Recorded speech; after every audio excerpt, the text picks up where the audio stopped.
आपादमौलिपर्यन्तां गुरूणाम् आकृतिं स्मरेत् तेन विघ्नप्रणश्यन्ति सिद्धन्ति च मनोरथः लक्ष्मीं तनोतु नितरामितरानपेक्षम् अमृतद्वयं निगमशाकिशिखाप्रवालम् हैरम्बमम्बुरुहडम्बरचौर्यनिग्रं विघ्नाद्रिभेदशतधारधुरन्धरन् सर्वेषां स्वागतम्. So this is the Saṃskāra session for the 50th shloka. So we're talking about Pranavavada. We understood in the shloka the Ukara, Akara, we started off Akara, Ukara, and then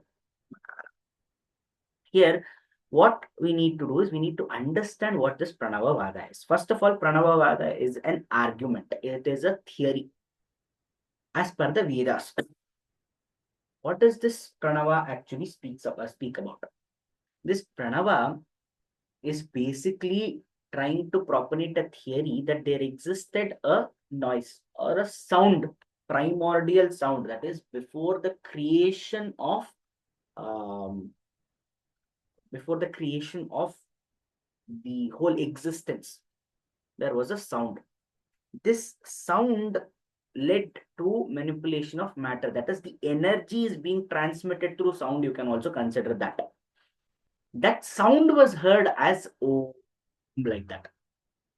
As it dispersed, it led to change in whatever the matter may be, and then finally it led to creation. That is what this Pranavavada is. So, in collection, that this Om represents Brahman. This is the Vada that has been put forth. So, Om is a cosmic sound that is said.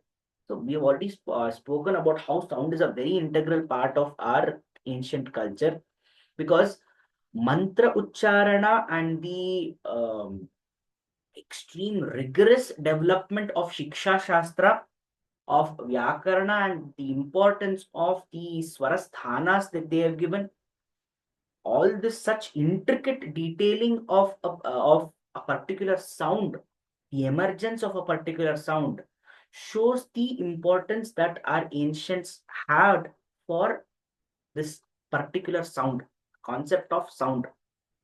In fact, if we go through Vyakarana also, there are two types of Vyakaranas, where one we will get Prakriyatmaka, and then that is called as Shabdika.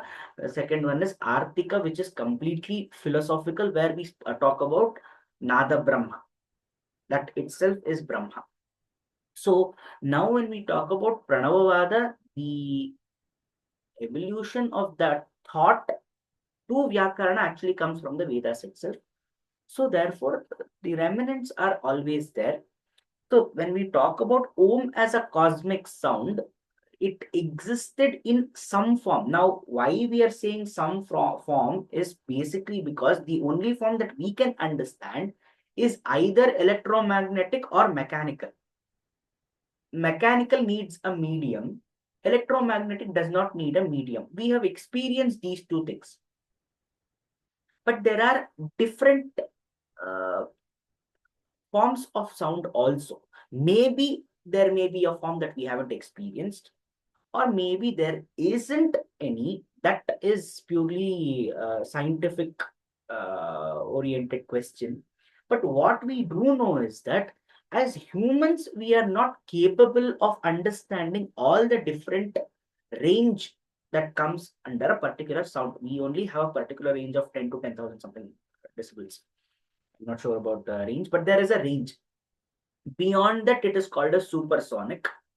I think below that is maybe infrasonic. I'm not sure about that name, but the above is supersonic. Now, this can be heard by other manifested beings, like bats can hear supersonic sounds. And we have the concept of radar and all those things. So we are able to make instruments that can capture the waves of these sounds and then estimate some things like distance, range, etc., position system, all these things. That is how important sound is to us, even in today's world. So at that point of time, when we are talking about, when we consider Om to be a cosmic sound, when the Rig Veda says in the first mandala itself, when there is a shloka about the Om as the cosmic sound, there is no specification as to how we are saying this Om existed. Is it in some form? Uh, is it in an electromagnetic form, mechanical? Mechanical, so it cannot be because it is completely uh, it is Vyoma. Uh, so there is no medium over there. But in what form it existed, we don't know. But we consider that Dhvanyatmaka Loka this is, therefore there has to be a sound. That is the theory, that is the basis for a theory saying that it is the sound that led to creation. So this is the symbol, and the we talked about the Trinity just before this. The imposition of that theory is that the Dridhikarana that we get for this is that the Trinity or the Trimurti lends to the makeup of that Om. That is, Om is a culmination of all the three. That is the Trinity. So when we are talking about Akara, Akara is the complete manifested form. So when we are talking about complete manifested form, it is the Brahma. Because there Srishti begins. Manifestation, we are considering that in manifestation there is life. Therefore, we are saying that Akara is Brahma. Ukara is the potential for manifestation. So therefore, it is Vishnu. We've seen the nature of Vishnu, how it flows. So therefore, Ukara is Vishnu. Then Makara is a complete, it is complete energy form devoid of any kind of Akara, Gunas, etc. etc. That is what happens when destruction happens. Even when we talked about Rudra also, it is the sound where destruction begins. That is the decoupling of atoms and molecules and the particles starts to happen. So at that point of time, something was a shirt, something was a pant, something was a book, something was a pen. When on a at atomic level they start to disintegrate, they are all just atoms, they become just atoms. So here if we consider that as particles, then they're on light forms. Whether it's wave or particle, light can be in both the things, not sure about it. So it remains here, they are saying it is Prakasha, Taijasa Tattva. So therefore, we are taking it as a light. We are taking it, that's all. Whether it's in wave or particles, not sure about it. But when the destruction happens, of Om is to show total absorption. Total absorption in what way? When something is manifested and then something they all become like let's imagine that on a beach we are building a sand castle. When we are building a sand castle, it takes form. After, let us say, a wave comes and then it hits that form, and then everything, it goes down, it is destroyed, then it is just sand and it is equivalent to any grain on any part of the area, right? So like that, it becomes part of it, with the same part of the rest. That leads to total absorption. That means the sand on the beach reclaiming whatever was the akaras back to itself. So that is Raudra. That is Rudra. That is the Rodana. We talked about all those things. That is represented by Makara. So this Auma also satiates our initial guesswork that the nature of Brahman, even though there isn't any nature, the functionality of this Brahman is of three types: creation, sustenance, that is preservation, and then destruction.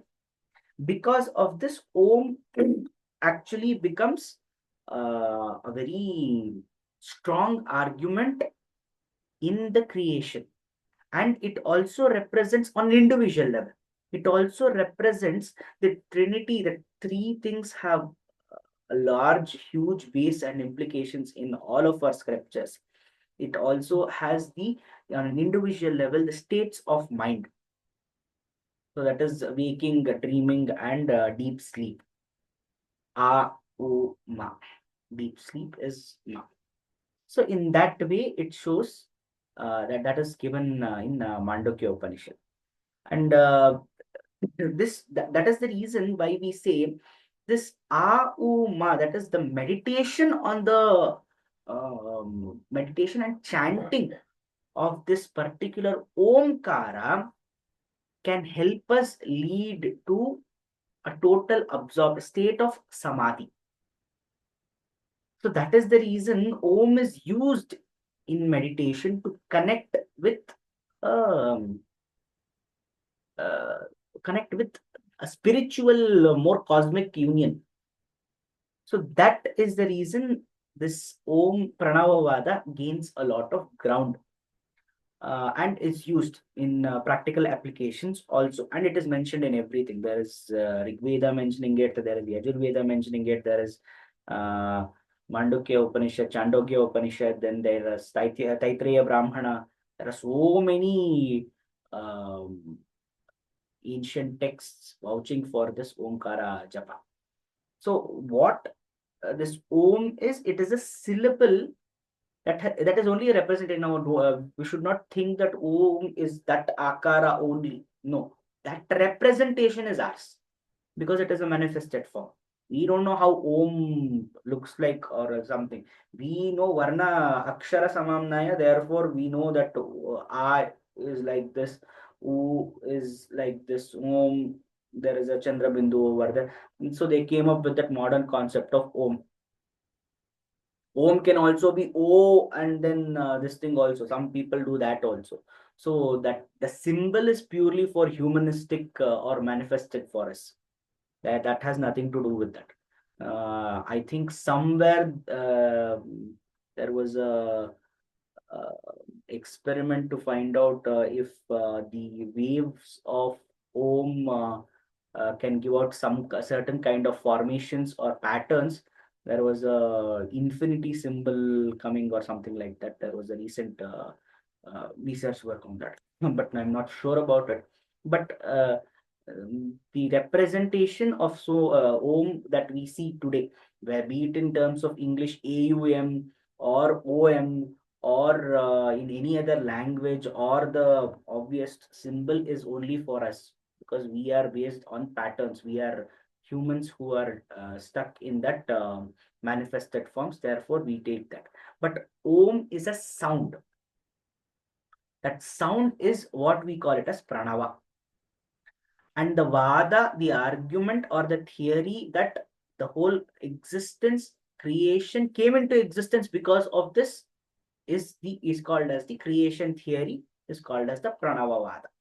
Therefore, the universe was created from the vibration that is caused by Om, and this sound is believed to have emanated from the ultimate reality of Brahman, or in the nucleus of the Brahman, and that the vibration has manifested as the universe. This is the understanding of it. And here, I already said Nada Brahma is another concept that Vyakarana also recognizes the spiritual part of sound. There they talk about different kinds. I've already seen the Chaturvak, different kinds, 4 kinds of vak. So in that we have the Paravak, Pashyanti Vak, Madhyama Vak, and Vaikhari Vak. Vaikhari Vak is what I'm talking. Madhyama Vak is what I am thinking. So in chanting also, I'm not opening my mouth, but it might be going on my head. Beyond that, we cannot experience unless we do some sadhanas. This is beyond that. That is paravak. So that is the concept of pranavavada that has been given in our scriptures. स्वस्ति प्रजाभ्यः प्रतिपालयन्तां न्यायेन मार्गेण महीमहीषाम् गोब्राह्मणेभ्यो शुभमस्तु नित्यं लोकाः समस्ताः सुखिनो भवन्तु कायेन वाचा मनसेन्द्रियैर्वा बुद्ध्यात्मना वा प्रकृतेः स्वभावात् करोमि यद्यत् सकलं परस्मै नारायणायेति समर्पयामि.